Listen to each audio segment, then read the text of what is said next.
আজকে সকালবেলা ঘুম থেকে উঠেই দেখি যে ব্যাপক হারে বৃষ্টি পড়তেছে, অসময়ে বর্ষাকাল।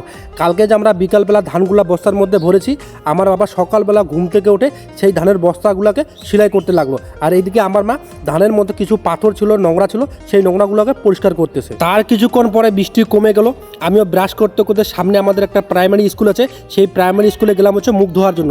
তারপরে বাড়িতে আসলাম, বাড়িতে আসার পর আবার বৃষ্টি চালু হলো। আধা ঘন্টা বৃষ্টি হওয়ার পর বৃষ্টি গেল কমে। আর এদিকে আমি ভাতটা বসাই দিলাম। আর আজকে রান্না করব আমি আলু সিদ্ধ ভাত, অন্য কোনো সবজি রান্না হবে না। তার কারণটা হচ্ছে কালকে রাত্রেবেলা আমাদের সবজি আছে। আর এখন প্রত্যেকদিন সকালবেলা উঠে রান্নাটা আমি করি, তার কারণ হচ্ছে মা সকালবেলা উঠে অনেক কাজকর্ম থাকে, এই জন্য প্রত্যেকদিন এখন সকালবেলার টাইমটা আমি রান্না করি। যাই হোক, এদিকে আমাদের ভাত রান্না কমপ্লিট হয়ে গেছে, আলু সিদ্ধ আমাদের হয়ে গেছে। প্রথমে আমি খাবো, তারপর বাবা মা একটু কাজ করতেছে, এই জন্য ওরা একটু পরে খাবে। এইদিকে আমার ভাত খাওয়া হয়ে গেছে কমপ্লিট। তারপর বাবাকে মাকে আমি ভাত বের করে দিলাম, ওরা এখন ভাত খাচ্ছে।